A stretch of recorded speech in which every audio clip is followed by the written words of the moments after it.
pretty much an island in the back here. In this video, you'll see the true side of Washington State as we travel through blizzards and rainstorms. We start in Walla Walla, a small town in southeastern Washington, known for its wineries.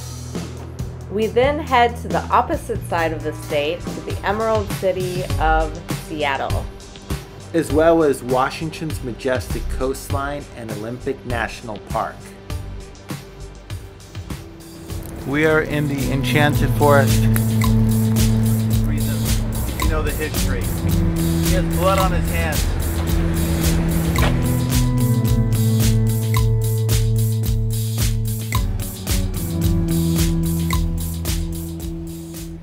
This is big and small travel. We're in Washington State, the Pacific Northwest in the USA.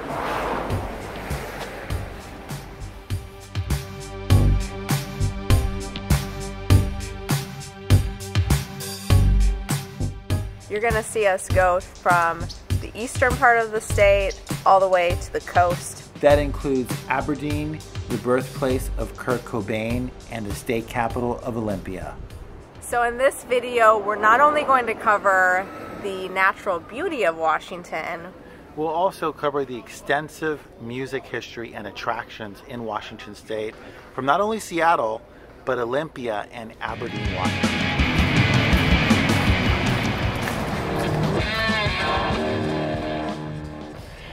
There's a lot packed in here for both nature lovers and music fans. Woo. The Pacific Northwest is in western North America. It includes Oregon and Washington and borders the Pacific Ocean. It also extends to southwest British Columbia and Canada and part of Northern California. We are on our way to Washington State. We've left Bend. We've passed through Madras. Guess who's driving? Oh.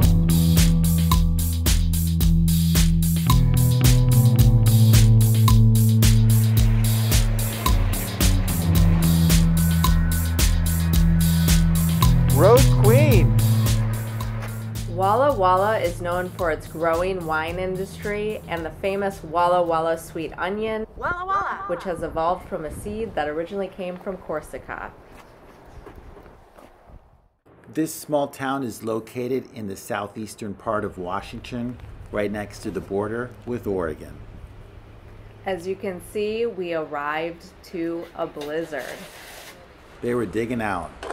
But we are in town. We are at Kepper Bridge Winery in Walla Walla, California. We're actually in Washington, Big. And it does look beautiful.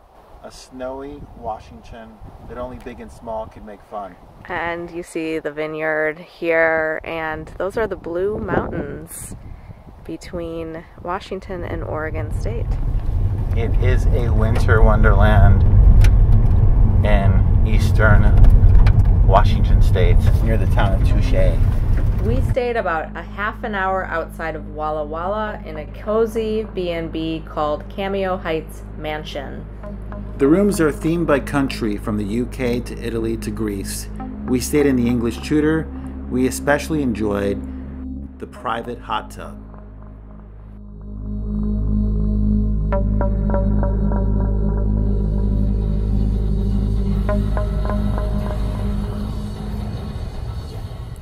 Facing the snow, driving to Mo Clips, yeah.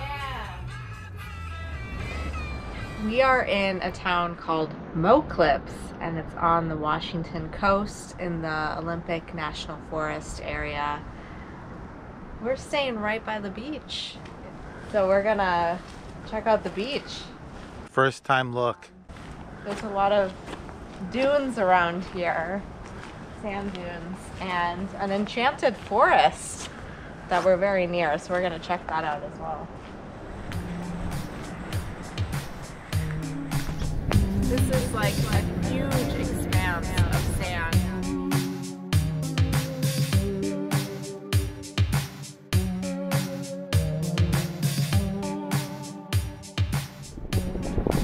We're at Mo Clips Beach in Washington State. Big and Small's first foray on the Washington coast, Pacific Northwest. I'm on the coastline. I have the ocean. I'm on the beach. There's a river behind me. This is like a huge expanse of sand beach, and we have it mostly to ourselves. Of course, it's winter time. I imagine it's a little bit more populated in the summers. But as Big was saying, we've got the ocean right here, and then it kind of turns into a river. This is the river. This river here leads to the town of Mo Clips. And this river ends in the Pacific Ocean, which you see ahead over there. We're gonna walk along that, and apparently that leads to something called the Enchanted Forest, which we can't not see something with that name. Coming up.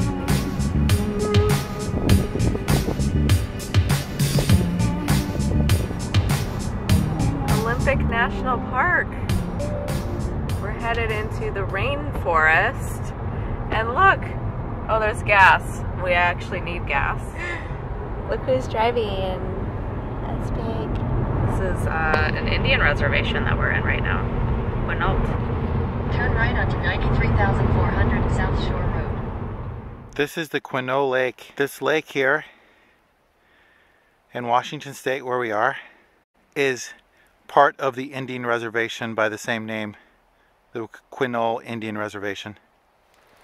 We're in the depths of Olympic National Forest in Washington. This is right by the Quinoa Lake, and as you can see, we're going to see a world record tree. The world's largest spruce tree, about 1,000-year-old. This is a Sitka spruce, one of the Quinoa Valley's 6 champion trees. Okay, I'm going to climb it a little bit here. It's a little muddy. Yes. We are in a rainforest, and it definitely feels like one. You definitely need boots when you're here.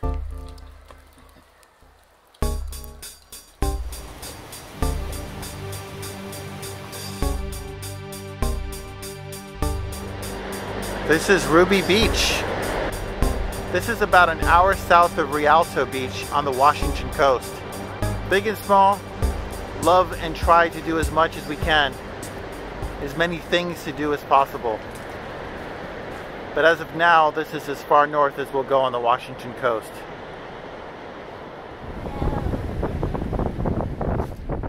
Ruby Beach is the most beautiful beach in Washington State. Known for its reddish sand, cool rock formations, and driftwood logs. If you're in the Pacific Northwest, I highly recommend boots like these. It's almost like you're in a 4-wheel drive SUV. You can get through any terrain in these, including the beach. This is Ruby Beach. Historically, Ruby Beach is the site of 2 battles between the Quinoa Indian tribe and the Spanish, and as well the British explorers in the late 1700s. There are some bloody accounts from this period, hence the nickname Destruction Island. We're gonna wander to the beach. We are in Ruby Beach. This looks like could quantify as could be defined as an island. Yeah, it's very striking, and it's a big reason why you'd want to come out here. And as typical of the Pacific Northwest, it's nice and gray, but it's not too bad. And it's probably about 40 degrees. So about 40, 45 degrees. That is runoff from a stream coming from behind me, land. The land behind us here. And that's going straight into the ocean. We like this type of stuff. Oh, there's the dog group. These beaches here in Washington, they seem pretty endless. This one here, where the Tree of Life, looks like it goes on quite a bit in both directions. For maybe miles and miles. Let's look at the other side here, yeah.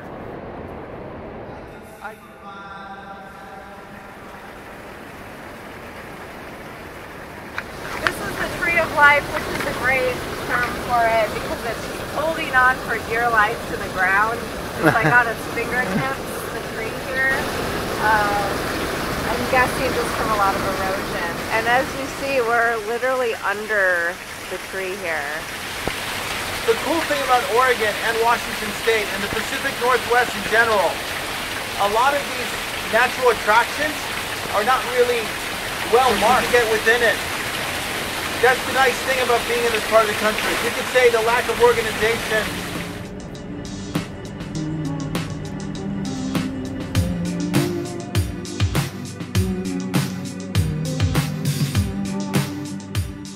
Across from the High Tide Hotel, we rented a small place. Right behind, we investigated the Enchanted Forest, walked through a primitive road.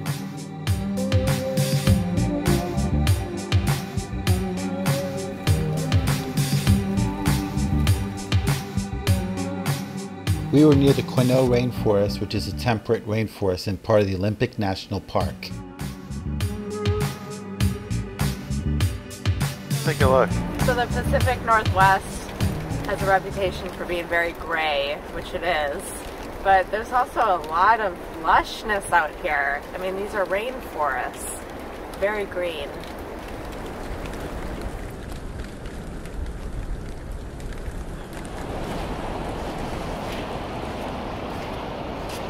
So this water here leads out to the ocean.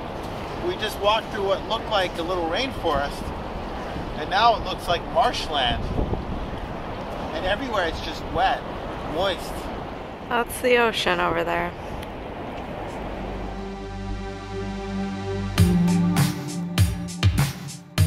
Look at that. What is that about?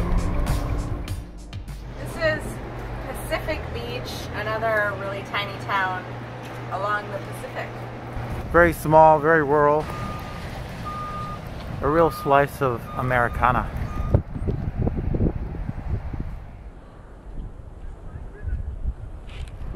So this is Seabrook. It's on the Washington coast, and it's actually a fairly new town. I think it started in the mid-2000s, and it's basically kind of like this Pleasantville sort of utopian seaside town.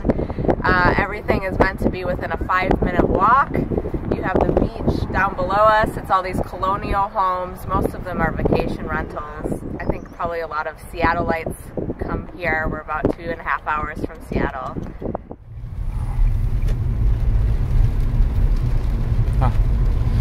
We are in Aberdeen, Washington. Aberdeen is the gateway to the Olympics, as they call it. The gateway to Olympia National Park in Washington. This is the Nirvana mural, located in downtown Aberdeen. It's also the home of 2 members of Nirvana, including Kurt Cobain. And bassist Chris Novoselic. We're in Aberdeen, Washington. Actually, right now we are in Kirkhobe Memorial Park. The few kind of plaques and stuff are kind of definitely nice that it's here, but you'd never know. And this was just created in 2015. Memorial here. So it was just his birthday a few days ago, hence these birthday gifts here, including a PBR. Yeah, so actually Nirvana released a live album called On the Muddy Banks of the Wishkah.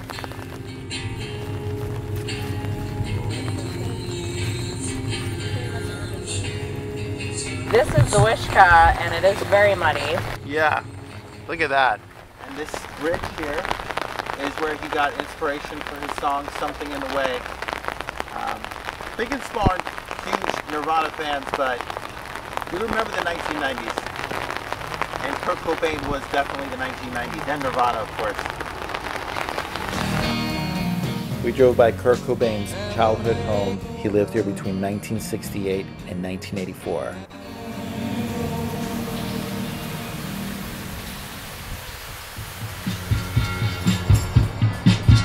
State capital.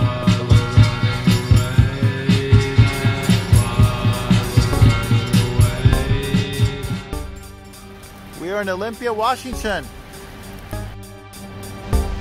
In Olympia. This is the state capital, Olympia, Washington, and it's rainy. We are in Olympia, Washington. Olympia was at once known, it was known as a place for its local music scene. In the 90s you had Kill Rock Stars and K Records. They used to be based here. And we're right by Rainy Day Records. Olympia was a hotbed for underground indie music and culture and the Riot Girl scene, especially in the 1990s. It was a home of bands including Sleater Kenny, Bikini Kill, Beat Happening, and Unwound. Also, it is the birthplace of Don Rich, famous guitarist, country singer, famous for his work with Buck Owens. So, Washington State can't be done without going to Seattle, Washington. Seattle is known for grunge rock, Amazon, Starbucks, Boeing, Jimi Hendrix, Heart, rain. Let's get to it. On the streets of Capitol Hill. When you're in Seattle, it's required to get over-caffeinated, and Espresso Vivace is specializes in Northern Italian espresso drinks, and this is one of the best cappuccinos I've had in a long time, maybe since Italy. A 1 ounce espresso, let me tell you, it's really smooth, and it's not served too hot. What?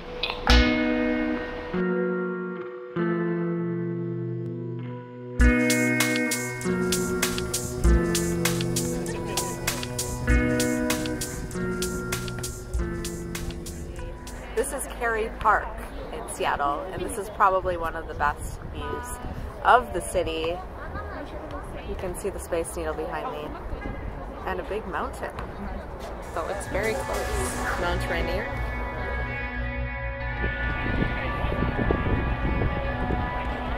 We are in Kerry Park in Seattle, one of the few parks that doesn't seem perhaps occupied. It's a beautiful view behind us. Like Small said, you have Rainier, the mountain, the Space Needle, and downtown Seattle. And Puget Sound. And Puget Sound, yes.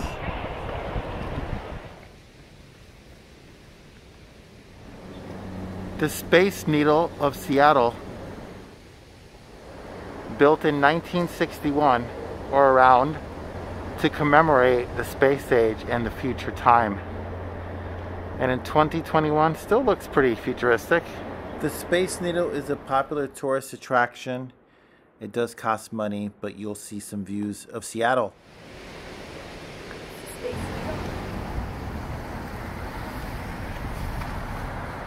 We're in Fremont. On our way to see the Fremont Troll, but we saw something.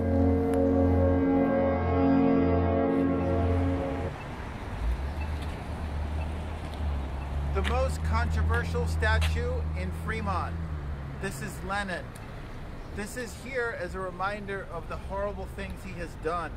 Installed by a Slovak, originally made by a Slovak, and found in Poland. It was brought here. It's caused a lot of controversy for obvious reasons, if you know the history. He has blood on his hands.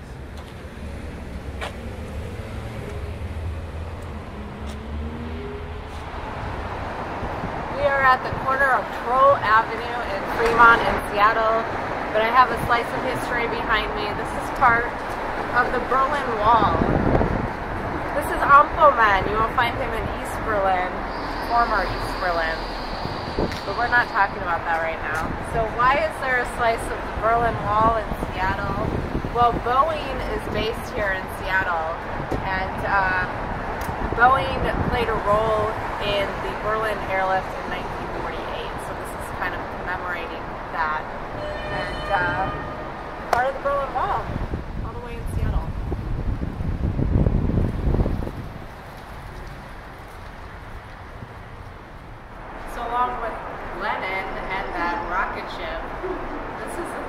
out in Fremont. Let's roll under the bridge. This statue dates from 1990, and it was there to revitalize an area.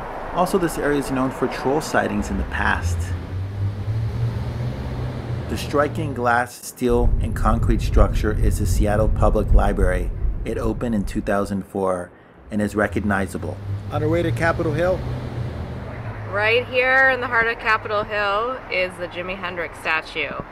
Yes, Jimi is from Seattle. As well as having the world's first guitar hero, Jimi Hendrix, there is Sub Pop. This American indie record label is as legendary as Discord, with such artists as Nirvana, to dream pop artist Beach House, to indie folk artist Fleet Foxes.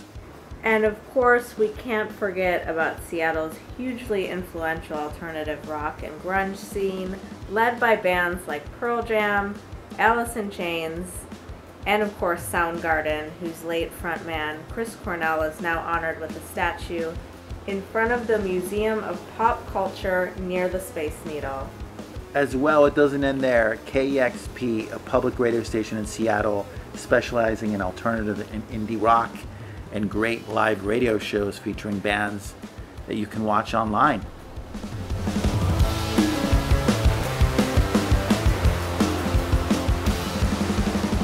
When in Seattle, you want to come to the Fremont neighborhood. It's got a lot of quirkiness to it. We saw the Lenin statue. I've got a rocket behind me. You gotta make this so Planet. American. I'm having a peanut butter and jelly chocolate. Cannot get more American than that. Excellent. Stop at the Theo Chocolate Factory to get some organic bean to bar chocolate. So this is called Bergen Place. It is in Ballard. And Ballard is actually a little bit separate from the central part of Seattle by the water.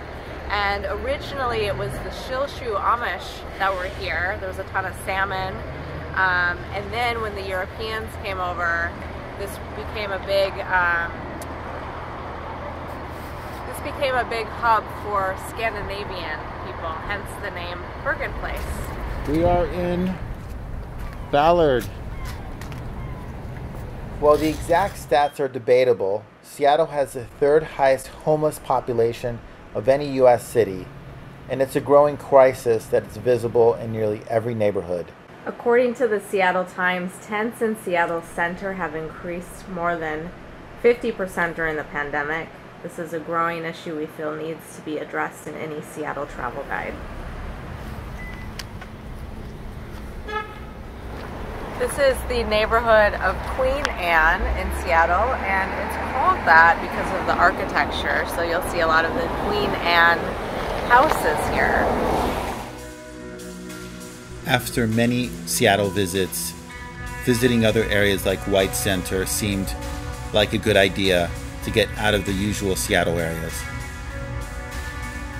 Seattle and the state of Washington, its environment, its climate, definitely inspires creativity.